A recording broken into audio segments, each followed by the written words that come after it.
Alright, sample problems from 1.5 from our pre-calculus text. We'll just start with number 11.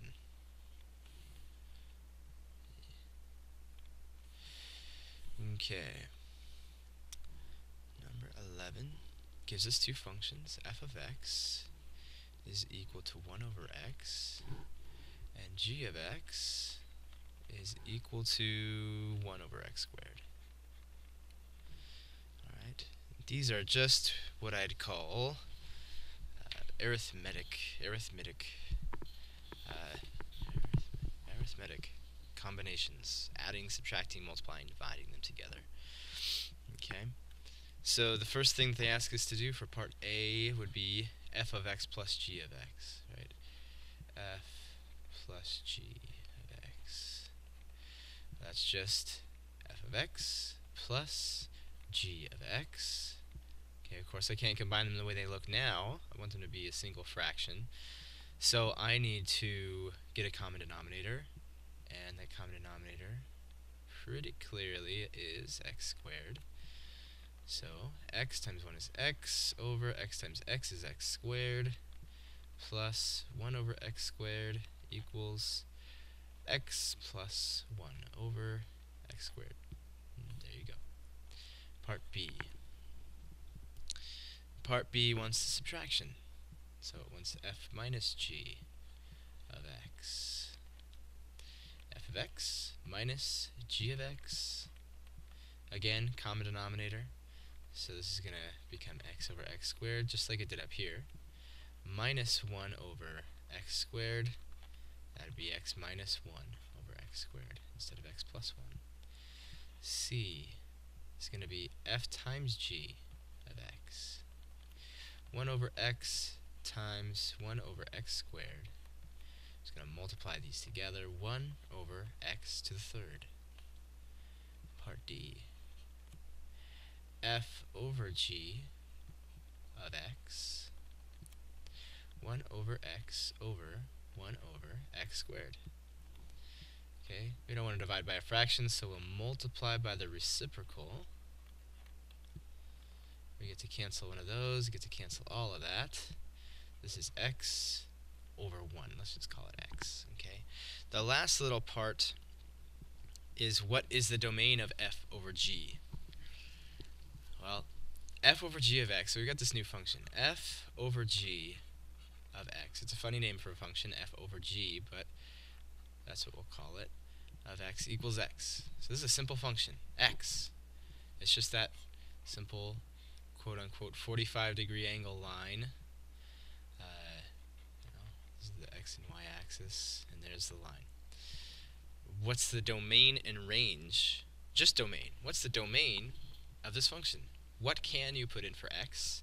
And that would be anything. So the domain would be all real numbers.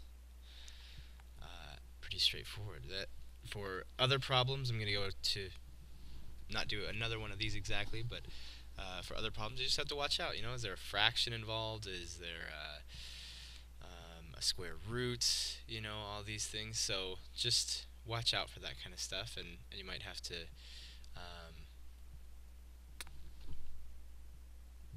to limit the domain. I guess that's what I was trying to say. Alright, so let's go on to another one. That was 11. Now we're on to 20. There you go. 20. F over g of 0. Okay, so first I'm just going to write down things that they tell us. And actually, this is going to be used for 20 and the next one we do. So 20 is going to use this information, f of x equals x squared minus 1. And g of x equals f minus g, g of x equals x minus 2.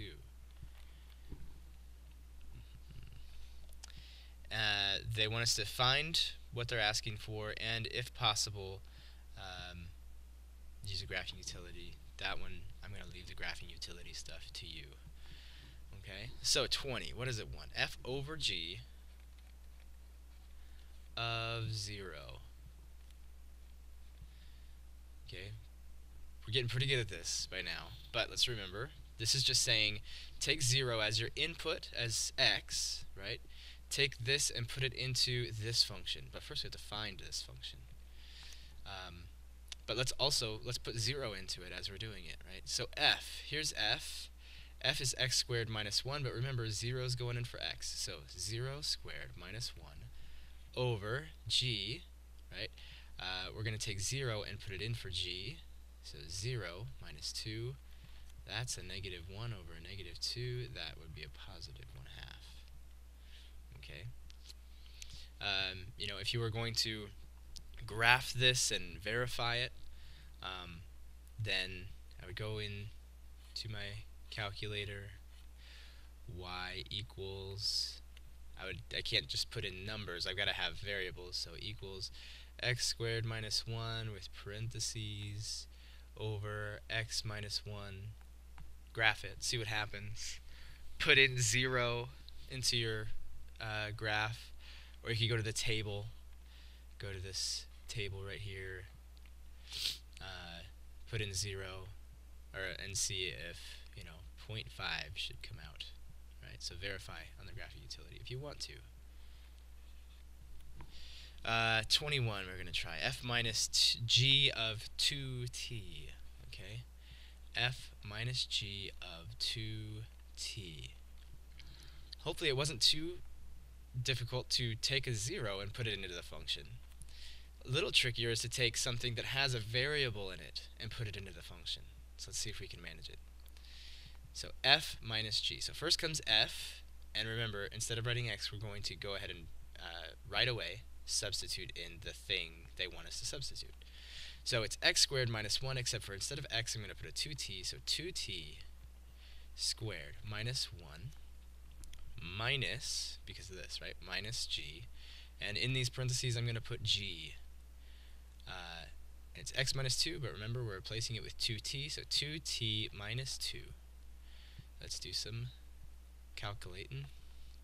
2t squared is 4t squared minus 1 minus 2t minus negative 2, that would be plus 2. 4t squared minus 2t plus 2 minus 1, that'd be plus 1. And that's it. There's nothing else you can do because t is it's a variable, it's an unknown. And all I can do at this point is combine like terms, which I've done completely, so it's done. Okay, number 36. And yeah, number 36. They are going to give us two functions.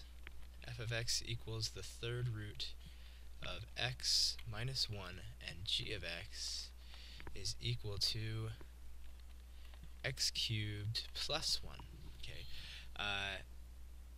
They want us to find three things.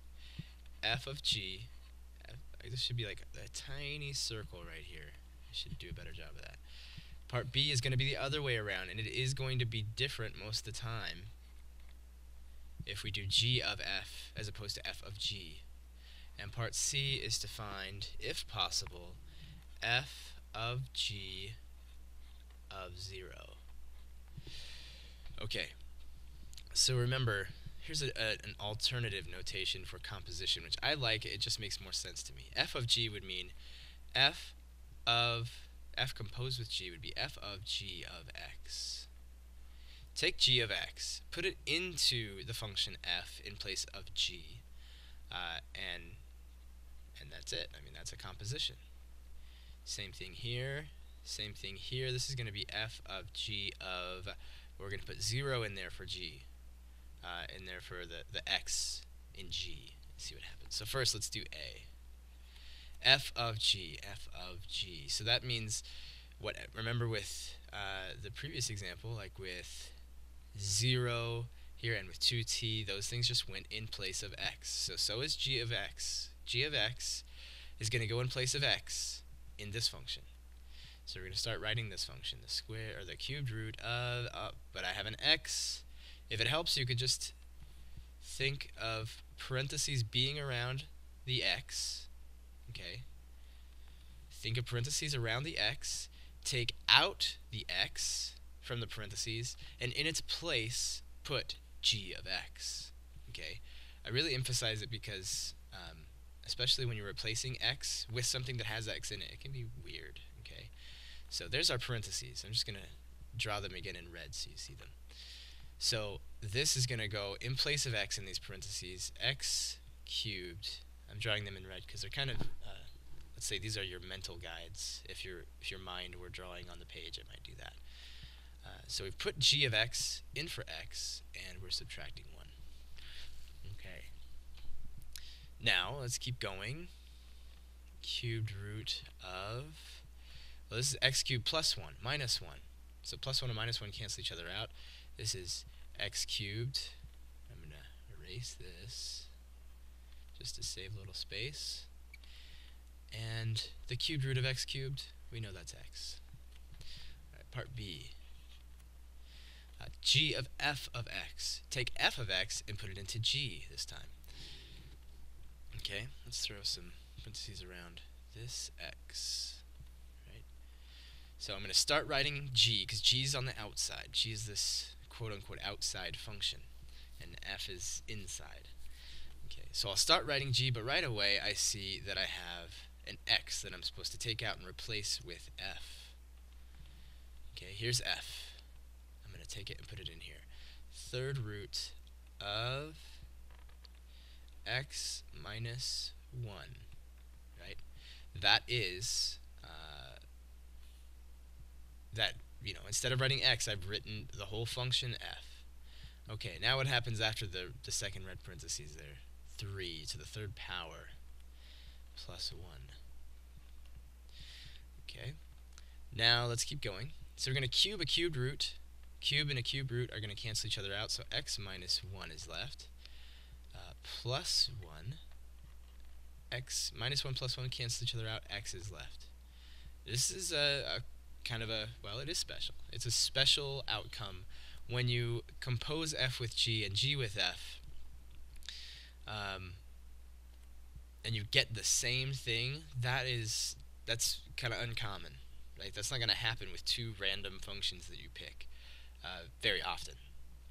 So what we call here, this is just kind of a prelude to something in the future. So future is going to be blue. If you compose f with g and g with f, and you get the same thing, and we did here, we got x for both, they're called inverses of each other. Inverses.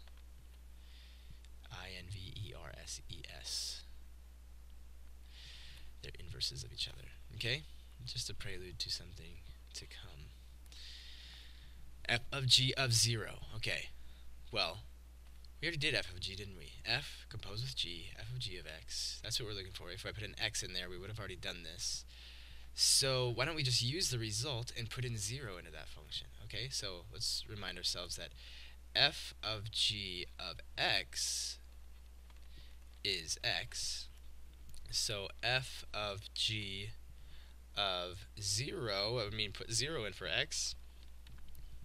Whoa, that was hard, right? We put a 0 in there and we're done. 0 is the result. Okay. And that was it for that one.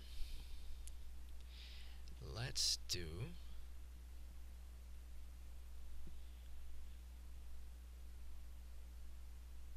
I forgot to circle one from this set, so I'm picking one right now. Oh...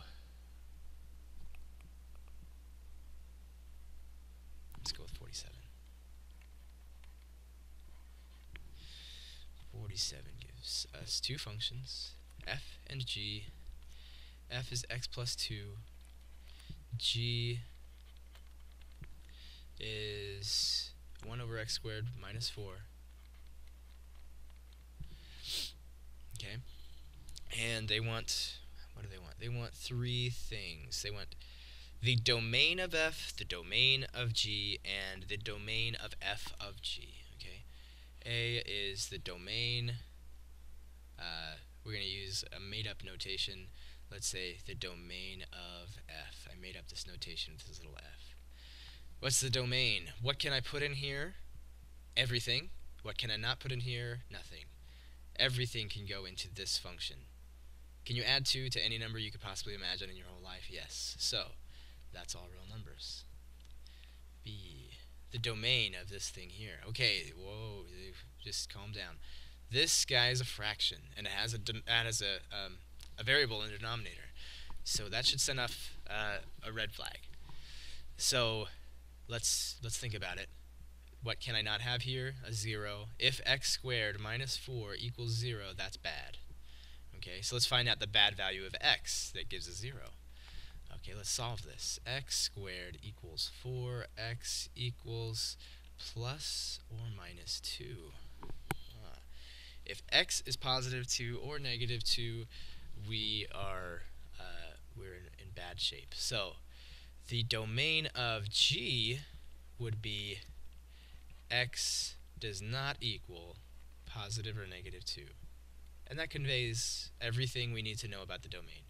As long as x is not positive or negative 2, we could put this in a bottle, throw it in the ocean, it floats up on the shores of some deserted island.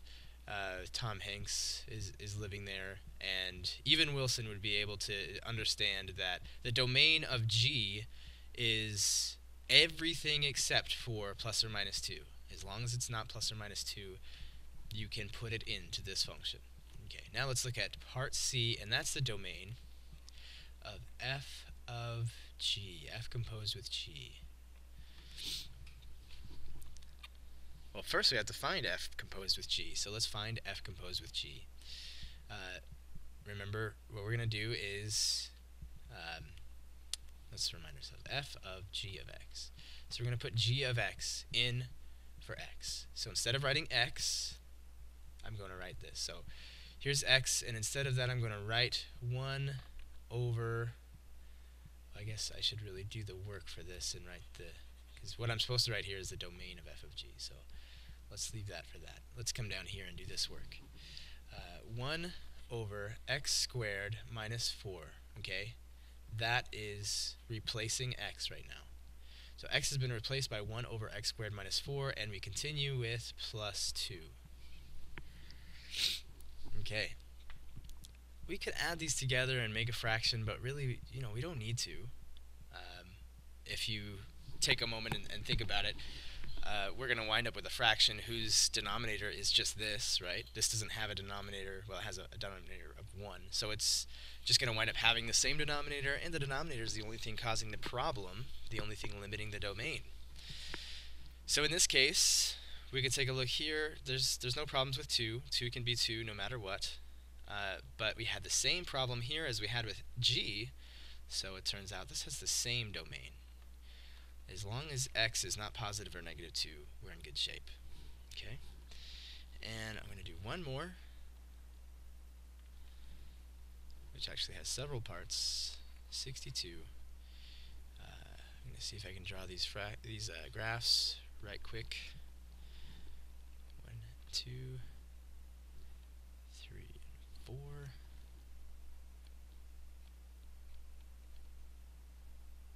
You can go make a salad or something if you like.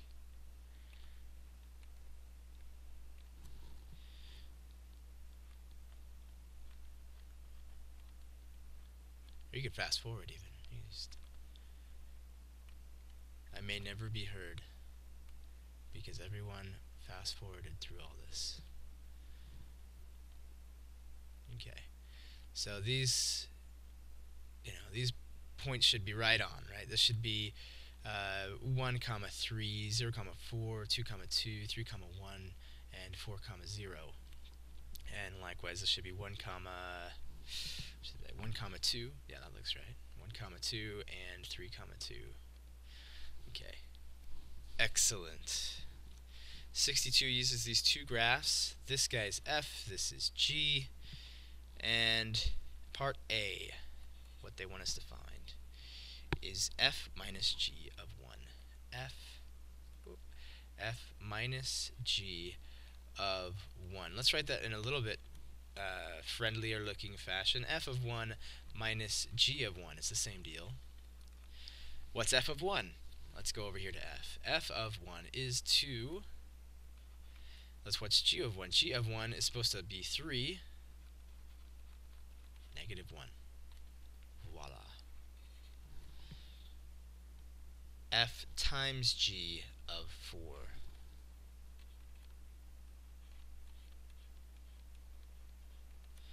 Alright. F of 4 times g of 4. F of 4 is 4. Okay. G of 4 is 0. 4 times 0 is 0. Let's do, they don't have one here, but I thought I was going to do a composition, so I'm going to do a C. A part C that I'm going to make up. I'm going to just kind of follow what they say here.